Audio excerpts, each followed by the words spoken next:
Hi all and welcome to another vid. As you all know, we primarily construct revolvers at present, and we still have from our old days where we only have long guns. Built some really great sheepwood pieces, and believe it or not, we're going to go there today and cut these pieces into small pieces. A few genuinely remarkable exclusive handle scales once again, without a doubt, in order to construct our revolvers. This is the raw material. We have already cut some shaft wood pieces into small pieces, clean in the middle so that they fit symmetrically together. Are folded, numbered, checked, and taken to production. We're looking at how a few really great exclusive handle scales are made. Let us. So we're at one of our script wax milling centers, and here you can see two handle scales first, which we have perfectly cut in the middle, and you get the reminders exactly on top of each other again. Thus, it's vital that we label both sides accurately and, most importantly, above all, number things so we have handle, can sort back together later. Now leaving, I want one. Secure handle scale, inspect. Great time-lapse video showing how the first page is removed. Also hit it.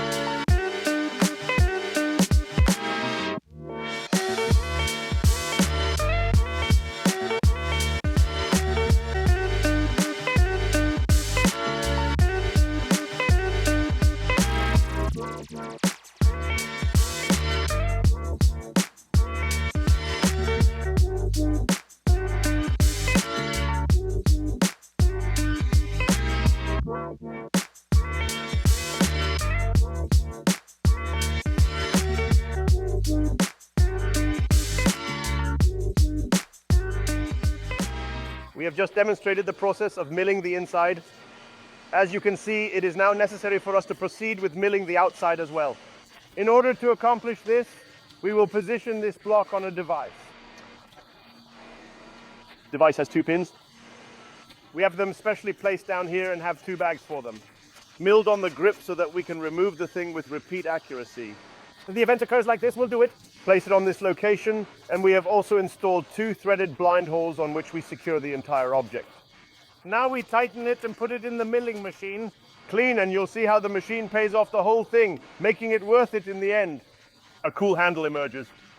So we merely insert the screws and lightly tighten the thing by hand, being careful not to apply too much force, because naturally the thread in wood is not as stable as it would be if we were to screw in a metal piece, since wood is inherently less sturdy compared to metal. So at this point in time, it is crucial to ensure that the thing is placed correctly in its designated position. Taking a stand against the attack and wearing it only once. That is all there is. The whole thing runs. Let's go.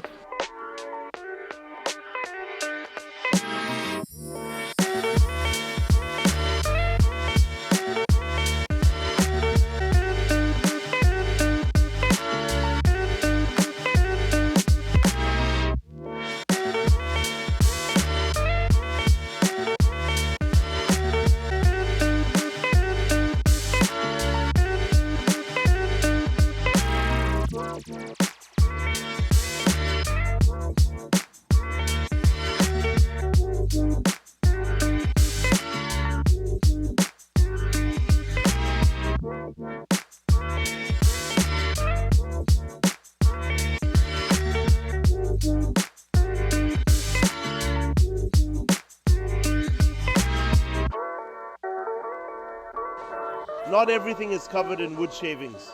So as you can see, the clamping is finished. We are taking the entire thing out at the moment, and let us take a look at the outcome. So that is the portion we just tightened. And this is the opposite side, which was already completed beforehand. And if we now combine the 2 parts, you can observe how the grain aligns smoothly in the center here. A slight offset, we will always have it. This is simply because we had to make a cut there and smooth things out once. That's why we always have a slight offset in the grain. But overall, we are putting the pieces back together cleanly. What is easy to observe with the handle is that on one side we have a very pleasant grain, and on the other side it appears somewhat uninteresting. But let's just take a look at the matter when it's finished later. And not every piece of wood, which is simply nature, is always beautifully grained. To achieve this, we make parts and choose only the best for our unique revolvers, like the 10 ER weapons from the past or the later colorful grounded weapons. Such a handle piece here, I would almost say now, well, it possesses a great grain, which meets, but the other side is almost a bit boring. There, I definitely have superior grips that we can attach to a great weapon at a later time. So, as you can see at this moment, I acquired the handle from the production and brought it down to my gunsmithing workshop, where I proceeded to screw it onto a small wooden spatula. Currently, my plan is to go and soak the wood, so to speak. And so, therefore, watering such wood always has a summer and a winter growth, and the summer growth is slightly faster and therefore softer, like now such a winter growth, which simply grows a bit slower, because in winter the tree simply had less nutrients available. The winter growth is firm and hard, and the summer growth is simply soft, and we go. That is the reason why I have him with me. I have prepared a small bowl of water here. I will soak an old rag in it, or wet it and rub my wood with it to clean and polish it, restoring its original shine and beauty. So, you have the ability to always see the grain that comes out directly, but what is much more important is that the growth that takes place during the summer will stand up and maintain its upright position during the process of drying. That's really rough, and it's like a little, well, how should I say, a little 3-day beard arises there quasi. And to speed things up a bit, I possess a hot air dryer here and will employ it to dry it a little faster, thereby reducing the drying time. By utilizing this method, I can ensure a more efficient and prompt process, ultimately saving valuable time and enhancing productivity. So, I do not know if you can see it on the camera at this moment, but you can clearly see how a few pores have been lifted out of the pores in this area. It is quite fascinating to observe this phenomenon up close. We need to sand it smooth in multiple sanding steps, otherwise we will not be able to achieve a smooth finish on the handle later, and we will never be able to get a completely clean lacquer or oil finish, as we would like, on these handles.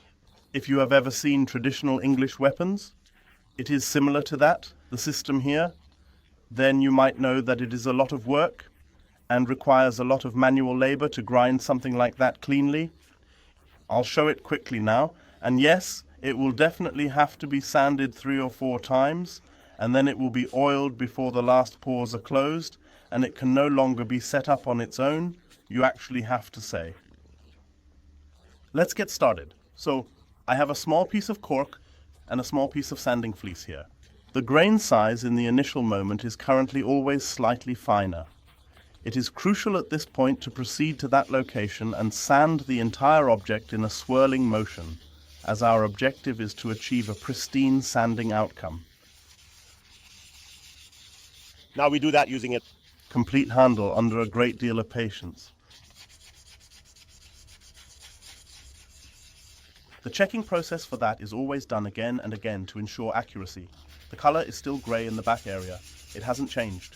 It remains the same shade of gray, with no noticeable difference or improvement from before. So here the handle has shifted a bit. We don't want that either, as it is not yet assembled. He should fit in here already, otherwise we got ourselves into a mess later on.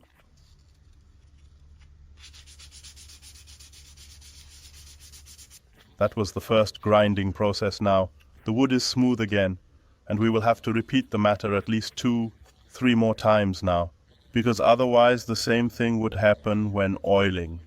And that would be fatal, because then we would have a very mild surface with the oil applied. And we just go to that place and water it again, making sure the plants get the needed hydration for their growth and well-being. So that's already a great grain from the side, despite the fact that this page is a bit boring. Of course, in comparison.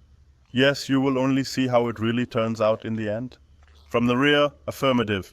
The comparison is still pending. Therefore, proceed to dryness once more.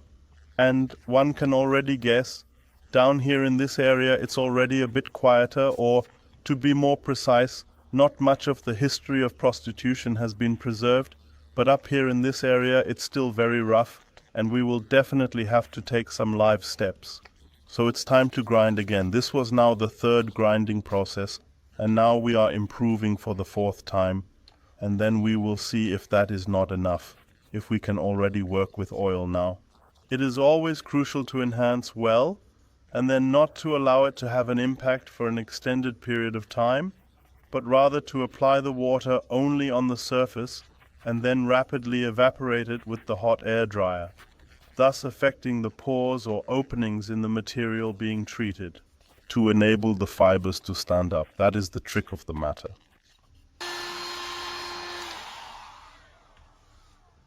Yes, that is our result. When I touch it, it's still a bit rough, but experience has shown us that this is enough to start with the oil cut.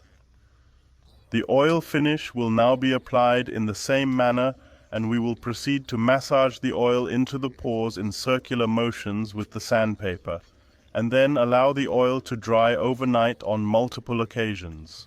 And this has the effect that the pores also clog, and layer by layer a small oil film will build up. Yes, let's initiate the process by oiling. We can evenly distribute the oil directly on the handle, ensuring thorough lubrication and smooth operation of the equipment. Press down the remaining fingers, and as you can observe, it was not a significant amount once more. On one hand, the cloth absorbed the oil. Also, it absorbed the wood. This naturally absorbs the oil directly. That is not enough. So let's take a little more oil. Need to follow up. Therefore, we have already lubricated the handle once. I will now proceed to go back to the previous step and wet the material a little thicker than before.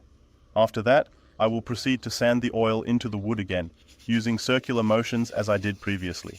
This will ensure a thorough application of the oil and enhance the overall finish of the wood surface. I carry out this activity for a certain duration in a specific position until a delicate layer starts to appear, creating a thin covering of material. And then, as you can see here, we have this slight greasy film, and then we simply allow the entire thing to dry overnight, without any further intervention or disturbance. And this method also achieves the desired success by causing the pores to clog up completely and become unable to reopen, ensuring long-lasting results for the skin. And over time, a glossy sheen will gradually appear on the climbing wood, giving it a completely silky texture. So, we will complete the entire task for 2-3 consecutive days now, and you will see how the result looks. A few weeks have passed now since we started milling the handles from the inside and outside. I have shown you how the whole thing is heightened and how you can now see here, this is basically the last anointing. The grain is easily visible. It took numerous days to finish. We thinly oiled the object in the morning and evening, almost twice daily, and I believe after about a week we can now consider the handle to be completely done. The thing turned out to be really great. One can almost see through this layer of oil into the wood grain visually, which creates a truly beautiful and really nice honey-colored effect. So that was it from our grip production. Afterwards, we will show you the handle again in detail on the turntable, and you can take a close look at the thing. And I thank you for watching, and stay tuned. It continues with great, interesting projects. Thanks. Farewell.